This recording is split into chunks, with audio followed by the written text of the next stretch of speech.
Hey, morning, everybody. John Spielka here for GAI Insights, bringing you top essential, important, or optional news.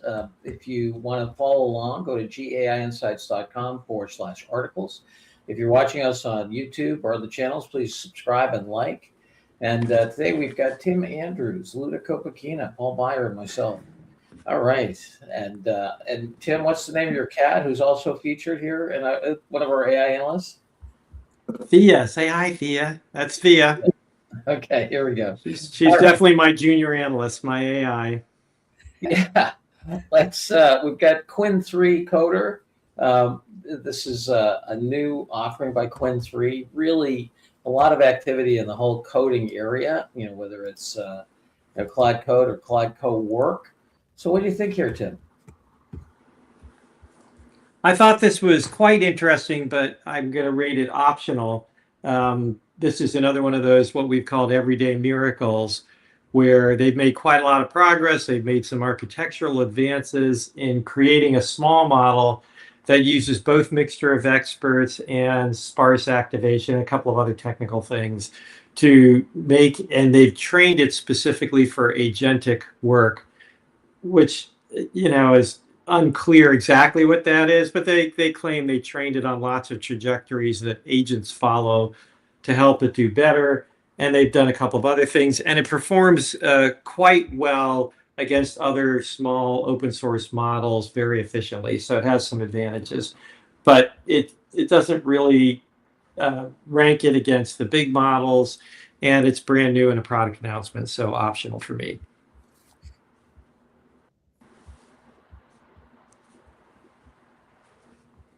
John, you're on mute. You hearing me? I'm done. All right, no, it's my fault. I said, what do you think, Luda?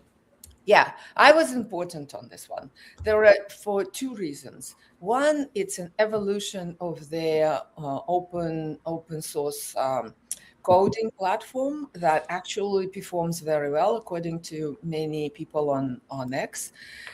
This is a smaller model that rivals the performance of the large ones. So if we can scroll to efficiency performance trade-off chart, it actually goes model size with Claude Opus 4.5 to Qwen, and it's open source. So this is a way for developers to actually do it on premise. So I actually liked it very much. I think people will use it. So and there's a lot of good accolades for this platform. So I was important on this one. Yeah, decent context window too. What do you think here, Paul? For me, it's optional. I'm not sure a lot of corporate IT is going to approve their developers using open source from China, but definitely interesting.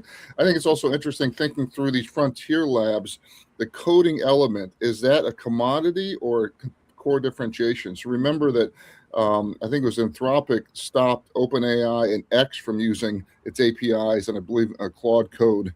So as these frontier labs continue to fight it out, having this superpower on the coding side may well become such an important strategic thing that they all need to continue to invest in. But this one for me is optional for the AI leader. So the good news, Paul, here is that you can work in this platform. You can generate the code. You don't need to run it on their platform. You could run it on other secure platforms and put it into your environment. So I think there's a lot of legs here.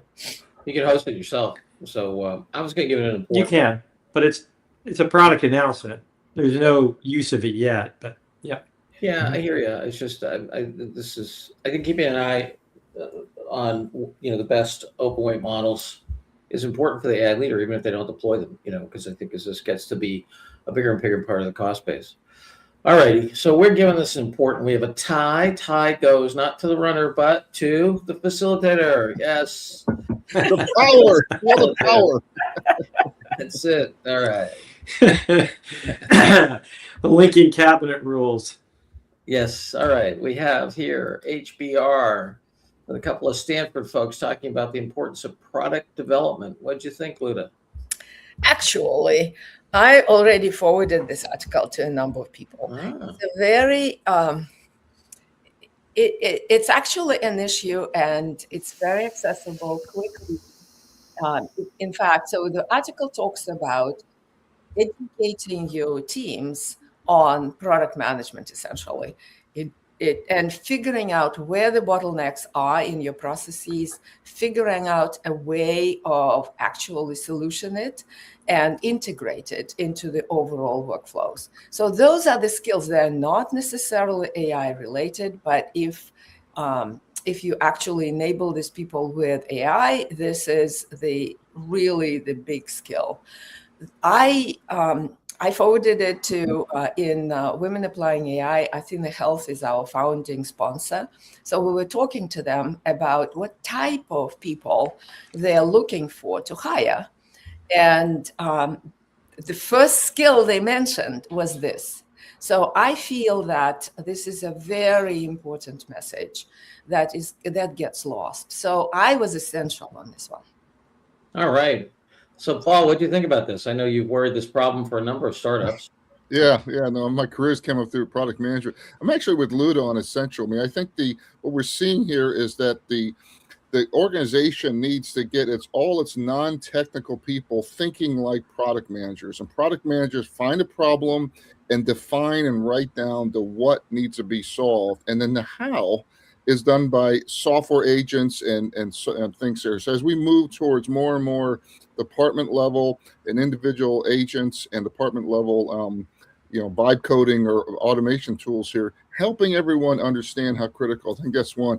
I think second is that every company has, some proprietary code and software they're using here. And this whole kind of rapidly changing role between the product manager, designer, and engineer is a really important dynamic going on. So for both those reasons, I agree with Luda, essential.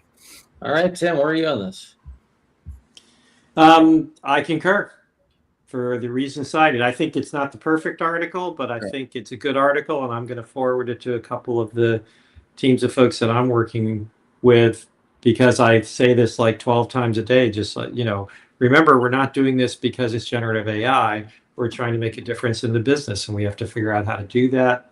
And we have to always keep a product mindset hat on in order to figure that out. Fascinating. Yeah, I had this as super optional. To me, this was I don't know. It's like these things like product-led growth. It's like you try to sell this stuff that you know how to sell, and when you're going to do a project, you have to define it, and this to me left out a tremendous number of issues about how do you teach these people, how do you create an organizational capacity to do it, so forth. I don't know. This just looked to me like incomplete common sense distilled into kind of a fluffy article. But I'm in a democratic mood today, so this one's going to be essential. Here we go. And John, I'm just known as Sheets Online as well, who has been a product manager, who's a product manager now at AWS and was a product at Microsoft, is already forwarding it. So forwardability has been a rating high in this discussion. Spread the idiocy. I'm there. Let's go. John, it's not. It's not idiocy. It's not.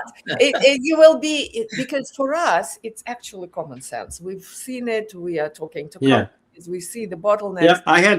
Yeah, I had the same reaction when I read the article, but I always remember Marvin Minsky's line that common sense is anything but.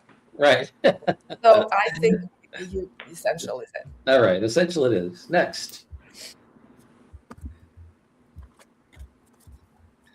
And here we've got democratizing business intelligence. And this particular article goes through how I'm trying to remember the name of the company that uses BGL.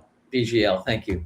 Yeah, BGL basically is using Claude's SDK and Amazon's Bedrock to make it easier to get access to data. They separate out the data layer and the analysis as much as they can from the LLM. They use the LLM to create value in the query. There aren't, there's some okay statistics on, how important this is, and business intelligence, according to their survey anyway, I haven't seen this across all the surveys, is one of, if not one of the leading applications of generative intelligence. So I think it's an important area, but this thing to me, it did not have any kind of business metrics. I thought that the description of how they implemented it was not bad in terms of how you think about uh, you know parsing up the notion of the file system separate from the agentic activity and what the solutions architecture is, but it's very much at a high level. So I was important area. I didn't think it was a very well done Amazon case, mostly because of the lack of business impact. So I was going to give it an optional. But what do you think here, Tim? Yeah, I was between optional and important pretty much because of what you said. It's a well done technical use case, and I'd give it a B plus on that score, but zero real information on business impact other than, hey, it's great, isn't it? Which it is not that helpful. So I was between optional and important on this one, and probably leaning towards optional. So it's a good technical case study. Their little trick of doing the data layer outside of the context window is it a good little what I would call hack. But again, you have to be careful with these things because the systems are changing so quickly, and it's more a comment on the lack of ability of the language models than it is on the brilliance of this tactic. All righty, Luda. Yeah, I understand what you're saying about the lack of specific quantified results. They do talk about what happened, and they talk about a shift that people were now able in minutes to do validate various hypotheses that they couldn't do before. Right. And so they don't quantify it, but they talk about a shift, a dramatic shift within the company across all employees. So I think it was enough for me, but I really liked the whole positioning, and that is creating a data layer and data platform that solves a lot of technical issues. Because if for a large company, if you try to stick the context into the context window, you would not be able to, because it's just too much. So this is a critical enablement that is necessary for all large companies to create a data layer that you can ready for AI. It's again kind of common sense, but I will forward this article. So I was important on this one. All right, Paul. Yeah, I'm important. I'm incredibly bullish on this unlocking dashboards, employee-specific dashboards, and email alerts. I mean, already in our own company, John, I know we talked about it the previous time. I've been able to create very easily types of reports that I want without having to go and get someone thing. I had a CEO, John, that you and I know, called me late last night, and he is so frustrated with his organization because he can't get 2 or 3 reports. They take 2 or 3 weeks. He was screaming about it. Next thing they showed up. And this whole notion that non-technical people can just say what they want, we got an MCP, another layer out there, and the AI is just going to get it, is profound. And we've seen 30 years of, the BI industry try to solve this, and this is a step function up to solving that. So the category is really important. This article I had is important. All righty, I can support important. I am disappointed in the lack of business impact, but as you say, a huge area. Certainly one that the current wave of low code, no code tools is certainly exploding open. So, all right, important it is. Next, we have Microsoft, and a nice article in the Wall Street Journal actually has some facts in it, and more than 2 paragraphs on what's going on with Microsoft's Copilot. So, what do you think here, Tim?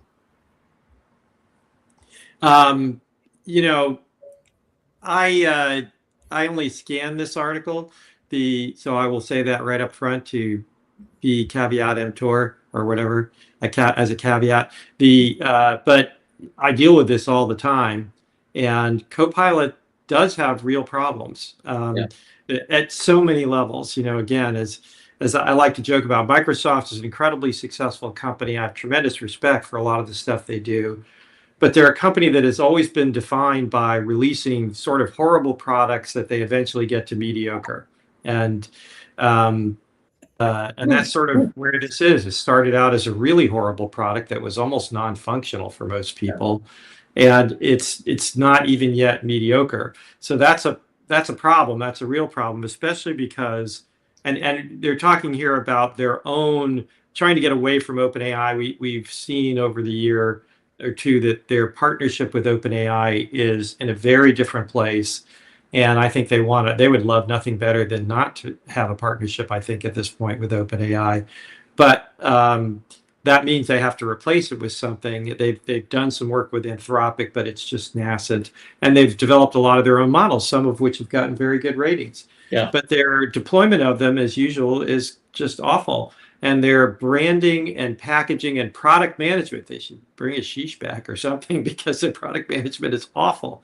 The ability to train on this stuff is near non-existent. And they brand everything Copilot. So like 50 Copilots. And when you want to get started, as you know well, I'm sure, John, choice complexity is a key issue. If you have more than 3 things to choose from, you just throw up your hands. And they have OpenAI 5.2 embedded in there that you can get into. And what people find very quickly is, I'm just going to go to OpenAI 5.2 ChatGPT and work there because that works. Well, so other than that, it's great. No, I think we've headed into criticizing the product, which I think is legit. How about the article in terms of explaining to executives kind of where Copilot is? What's the importance? I'm sorry, I just want to get a rating. Go ahead, Luda. Tim, where'd you have it rated? I was optional on this one, maybe triple optional. I think it's all like imagination, regurgitation. People who use Copilot know it stinks, and there's no news in there. And there's like whatever Microsoft does with it later on, I mean, they will do it. So whether they will get it to mediocre status, Microsoft is losing ground in the public market because of it. Yeah. And that's known as well. So I just don't think this article has any meat. All righty, Paul? I was on the opposite. I had a double essential. I forwarded already the 3 things. To the challenge, and John, you and I were on a call yesterday with the VP of a major company that, I don't want to use a name, 50,000 plus employees. They spent $4 million already in Copilot. They're not rolling it out. The CEO wants to use ChatGPT. Dozens of companies are struggling with this. And the IT, because they're, for a bunch of valid reasons, are pushing hard Copilot to stay in there. But executives need to understand this product stinks.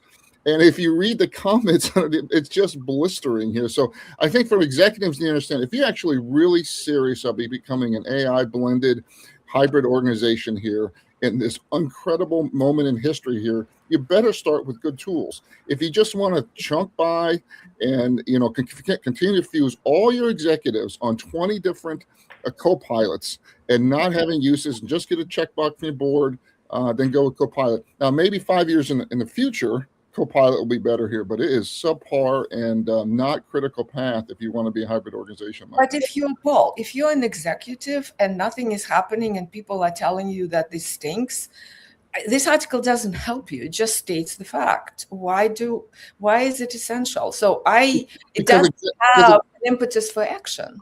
Because executive who's championing an effective tool needs ammunition rather than his opinion versus the CIO. The CIO is saying this thing or hell or high water. And if I'm the CFO or I don't know, guys, it doesn't work for me, but don't take my opinion. Look on the Wall Street Journal here.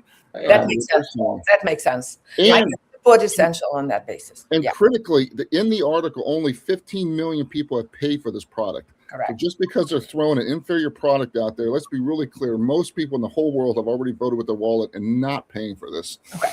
Yeah, you're right. If for the ammunition, this is essential. Yeah, you got to know about this if you're an AI leader. Okay, essential it is.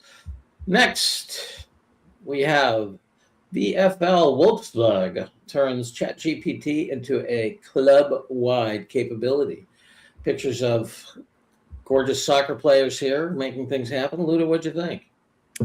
Yeah, so this is a football club, and they're talking about facing an issue that they had a lot of administrivia operational issues and not enough people. So they decided to use AI as a capability building, and essentially started experimenting with solving the problems with a small group of people, created a whole bunch of custom GPTs that went into production, gave them real human names, and then got to bought OpenAI Enterprise, enabled people, and now are thinking of going across the board and having licenses for everyone. So it's a cool case study. I think use case. I liked it, and I think we can have enough of these. So I put it as important. Important. All right, we've got a vote for important here. Paul, where are you? You're on mute.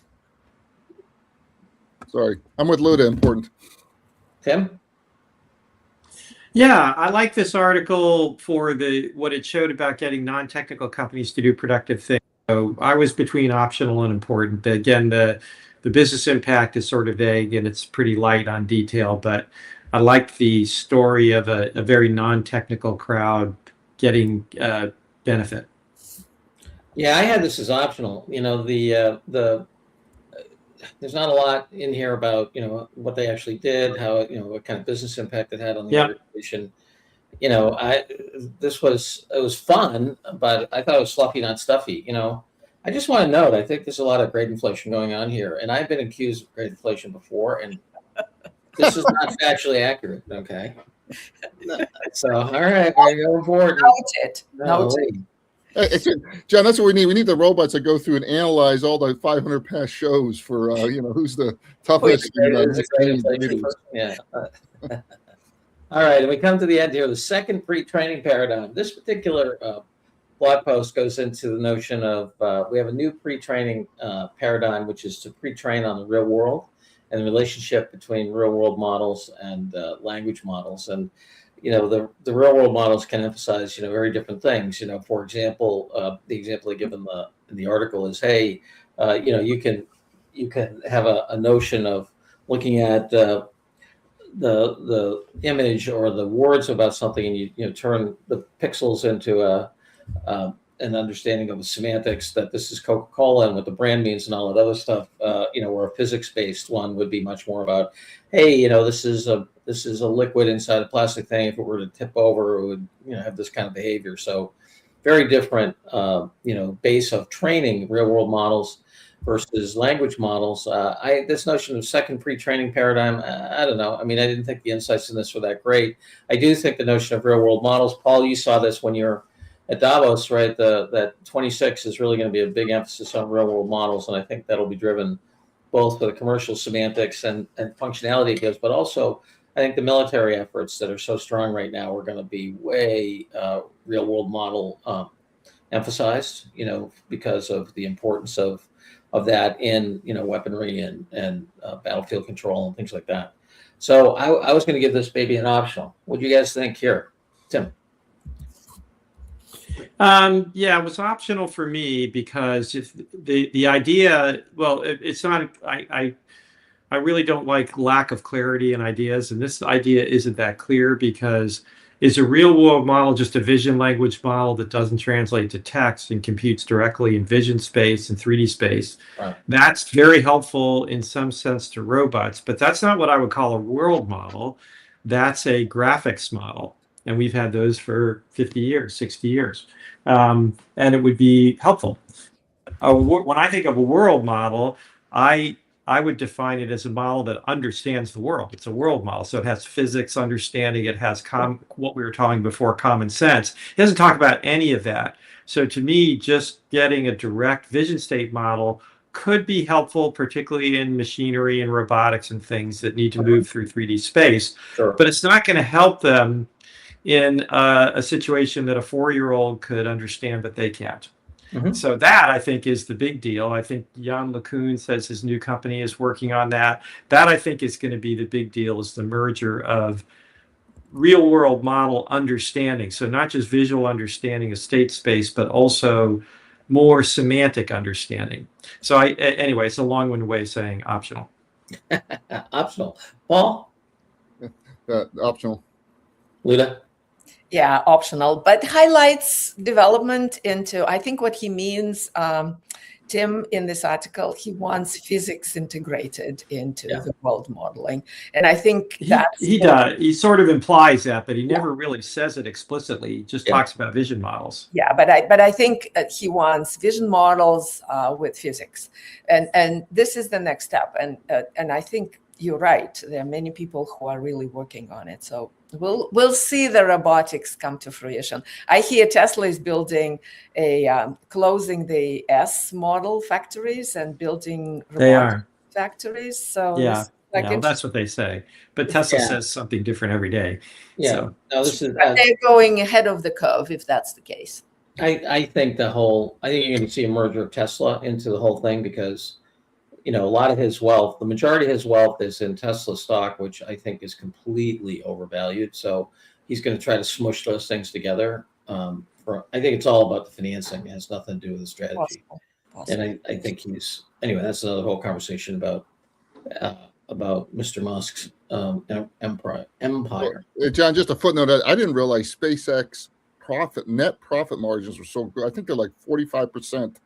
Net income profit to revenue. It's breathtaking, that profit machine he's got over there. Yeah, Doge didn't go after those for a monopolistic provider. So there you go.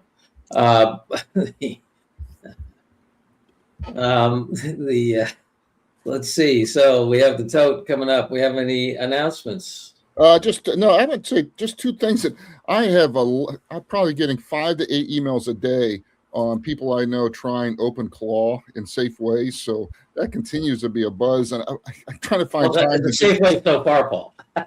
What's that?